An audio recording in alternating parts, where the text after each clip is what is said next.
They stopped her in the middle of the terminal, right between the coffee stand and the long line of tired travelers dragging their bags home.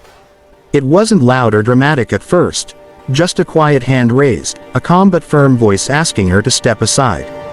People barely noticed. She looked ordinary enough.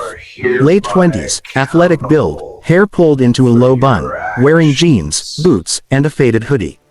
But when she reached for her bag, the sleeve rode up, and that was when everything changed.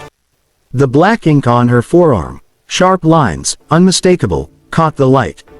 A Navy SEAL trident, detailed and worn like it had been there a long time. Someone frowned, someone whispered, and just like that, the ordinary moment cracked open.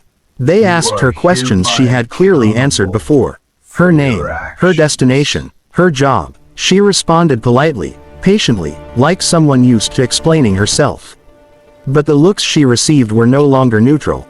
They were skeptical, measuring. One officer glanced again at her arm, then at her face, as if the two didn't match in his mind.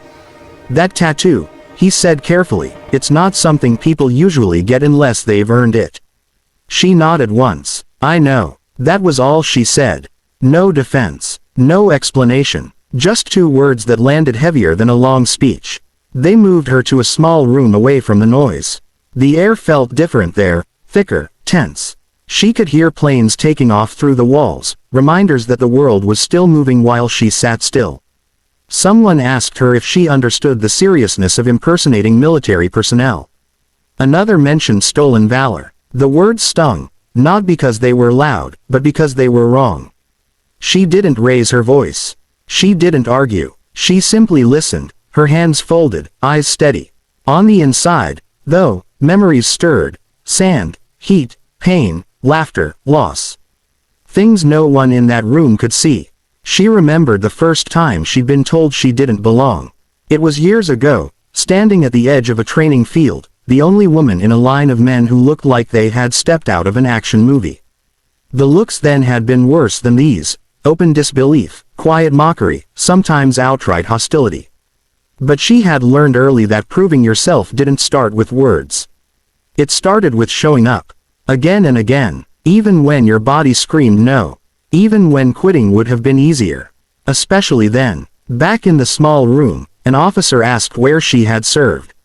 She gave unit numbers, locations, dates, the kind of details you couldn't fake easily, but they still hesitated. Paperwork was pulled, calls were made, time stretched. She sat there, not angry, not afraid, just tired in a way that went deeper than the long flight she had been trying to catch. She thought of the reason she was traveling in the first place. Her mother, recently out of surgery, stubbornly insisting she didn't need help. She smiled faintly at the thought. Some battles were harder than any mission. Outside the room, opinions were forming. Some thought she was bold, maybe reckless, to wear that tattoo so openly. Others thought she was lying. After all, women like her weren't supposed to exist in certain stories. It was easier to believe in a lie than to accept a reality that challenged long-held assumptions. And so they waited, half expecting the truth to collapse under scrutiny. When the door finally opened again, it wasn't another officer who walked in first. It was a man in full Navy dress uniform, older, his posture rigid but his eyes observant. Conversation stopped mid-sentence. The energy in the room shifted instantly. This was not someone you questioned lightly. He looked around once, then directly at her. His gaze lingered on the tattoo, then moved to her face. Something softened there. Recognition, perhaps, or respect. He said her name, not loudly, not for effect, just clearly, like it mattered. She looked up, surprised for the first time since this ordeal had begun. "Sir," she replied, standing without being told. The room seemed to hold its breath. The commander turned to the others. "She's not impersonating anyone," he said. "She earned that." He didn't elaborate right away. He didn't need to. The authority in his voice carried years of service, decisions made under pressure, lives entrusted to him. He went on to explain, calmly, that she had served under his command. That she had been one of the most disciplined, resilient operators he had known. That she had saved lives, not in dramatic headlines, but in the quiet, brutal reality of missions where mistakes cost everything. He spoke of leadership, of trust, of how courage doesn't always look the way people expect it to. No one interrupted him. No one dared. The accusations dissolved in the air, replaced by something heavier, realization. The officers who had questioned her shifted uncomfortably. Apologies followed, awkward and sincere all at once. She accepted them with a nod, not because they erased what had happened, but because holding on to resentment had never helped her survive anything. The commander dismissed the room, then turned back to her. "You okay?" he asked, no rank in his voice now, just concern. She smiled, small but genuine. "Yes, sir, just trying to get home." As they walked out together, people stared openly now, not with suspicion, but with curiosity, even admiration. Some looked embarrassed, others looked inspired. A young woman sitting nearby caught her eye and smiled, something hopeful in her expression, like a door had quietly opened in her mind. The main character noticed it and felt a warmth she hadn't expected. If nothing else, maybe this moment would matter to someone else. Before they parted ways, the commander thanked her. Not for her service. She had heard that phrase enough times to know it sometimes came without understanding, but for her character.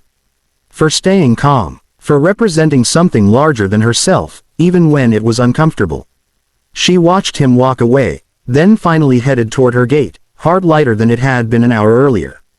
On the flight home, she reflected on how close she had come to being reduced to a misunderstanding. How easily truth could be doubted when it didn't fit a familiar picture. And yet, she also thought about how compassion, real compassion, the kind rooted in humility and listening, had the power to change everything. One person willing to look deeper had shifted the outcome entirely.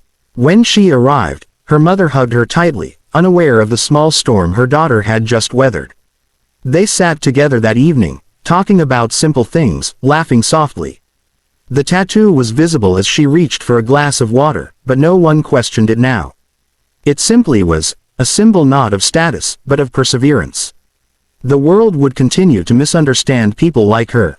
She knew that. But she also knew that truth had a way of standing tall when given the chance. And sometimes, the most inspiring victories weren't won on battlefields or in headlines, but in quiet rooms where dignity, patience, and humanity refused to back down.